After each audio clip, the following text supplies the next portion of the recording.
नमस्कार दोस्तों, स्वागत है आप सभी का मेरे इस चैनल में। और अभी हमने कल एक वीडियो डाला था जिसमें हमने हिस्ट्री जो है उसका पहला टॉपिक जो इंट्रोडक्शन देखा था हमने प्रागैतिहासिक काल का।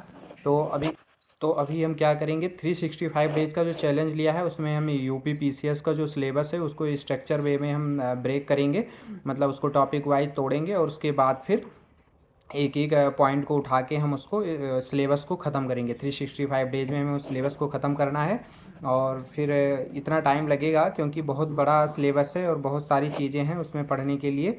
और मैं बता दूं कि मैंने कोरोना के टाइम पर मैं तैयारी करता था, 2019-20 में मैंने तैयारी कर रहा था। और यूपी पीसीएस का, यूपीएससी का भी मैंने प्री दिया है, लेकिन यूपी पीसीएस के लिए मैंने तैयारी किया था। तो बीच में क्या हुआ, कोरोना आ गया और कोरोना के टाइम पे मेरे मतलब घर में 3 लोगों को कोरोना हो गया था। तो उससे क्या हुआ था, पूरा 2 साल डिस्टर्ब हो गया था सब कुछ उसी में। और उसके बाद फिर और भी कुछ प्रॉब्लम्स आ गई, फिर जिसकी वजह से पढ़ाई जो है वो छूट गई। और लेकिन पढ़ाई छूटने के बाद मैं उसमें इंटरनेशनल कंपनी थी एक नोएडा में, उसमें मैं काम करता था। और वो बहुत ही अच्छी कंपनी थी। और तो उसमें मैंने 5-6 साल लगभग काम किया है। और मैं बता दूं, मैंने जो पोस्ट ग्रेजुएशन किया है वो मास्टर इन कंप्यूटर एप्लीकेशन में किया है, मतलब एमसीए किया है मैंने। और एज अ वेब डेवलपर मैंने वहाँ पे काम किया था। तो उसके बाद फिर क्या है, अभी मैं गांव में आ गया हूँ और जॉब जो है मैंने स्विच कर दिया है। और जॉब स्विच करके, क्योंकि ये जो मेरा बिजनेस है ये हैवेल्स का उत्सव स्टोर है। और ये स्टोर 2 ही स्टोर हैं एक ज़िले में, मतलब गोंडा ज़िला है जो, उसके अंदर 2 ही स्टोर हैं। तो एक स्टोर ये मेरे पास है, उत्सव स्टोर। तो इस पर मैं अभी अपना पूरा टाइम फोकस कर रहा हूँ, क्योंकि ये फ्रीलांस बिजनेस है और कोई है नहीं देखने वाला, तो इस वजह से मैं इस पर अपना टाइम दे रहा हूँ। और इससे जब टाइम 7:30 बजे जब मैं फ्री होता हूँ उसके बाद घर जाके, तो वहाँ से जो टाइम मिलता है उसके बाद मैं अपना जो सिलेबस है उस पर अपना काम करता हूँ और फिर वो वीडियो में शूट करता हूँ। तो इसलिए 7:30 या 8 बजे के बाद हम जो है वो यूपी पीसीएस वाला जो सिलेबस है उसको हम पढ़ेंगे।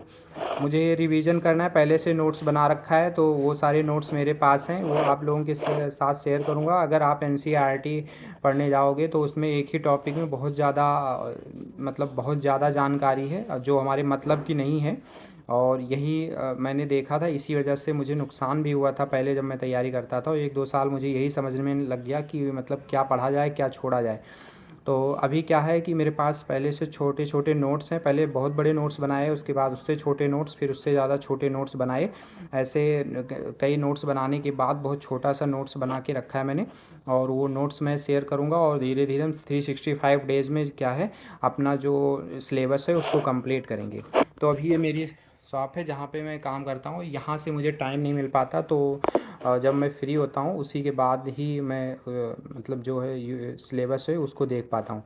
तो 7:30-8 बजे के बाद हम उसको कंप्लीट करेंगे।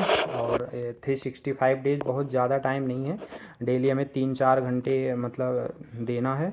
और अभी जो बोर्ड है मेरा वो डिजिटल बोर्ड नहीं है, अभी जो मैं बोर्ड यूज़ कर रहा हूँ सिंपल यूज़ कर रहा हूँ, जहाँ पे मैं अपना वीडियो शूट करता हूँ। पहले मैं उसी कमरे में तैयारी करता था। अभी तो नया जो घर है वो थोड़ी मतलब बाहर है, वो घर के बाहर है वो रूम, और मैं वहाँ अकेले रहता हूँ, इस वजह से थोड़ा छोटा है, वहाँ पे रोशनी कम है, इसी वजह से वीडियो हो सकता है साफ़ भी ना आए। लेकिन जो बोर्ड है उसमें मैं हाथ से लिखता हूँ, डिजिटल बोर्ड यूज़ नहीं करता, क्योंकि जो हाथ से लिखने से क्या होता है चीज़ें याद रह जाती हैं। और पहले मैं पढ़ाई करते वक्त उस पर उसको लिखने के लिए ही मैंने वो बोर्ड चिपकाया था। तो उस पर मैं डेली लिखता था, जो पढ़ता था वो लिखता था। तो चलिए कल आज से मतलब वो देखेंगे, कल मैंने प्रागैतिहासिक काल देखा था, आज पाषाण काल को हम देखेंगे। उसके बाद स्टोन एज के बाद उसमें हम आगे बढ़ेंगे तो सिंधु घाटी सभ्यता, ऐसे टॉपिक है। ये सिंधु घाटी सभ्यता पढ़ेंगे, सिंधु घाटी सभ्यता के आधे फिर वैदिक संस्कृति देखेंगे, फिर जैन धर्म और बौद्ध धर्म, ये सारे जितने धर्म को उद्भव हुआ उनको एक एक टॉपिक वाइज देखते जाएंगे। फिर धीरे धीरे अपने टाइम को और मैनेज करते हुए हम क्या करेंगे, चीज़ों को और भी करंट अफेयर्स और इससे भी जुड़ते जाएंगे। धन्यवाद।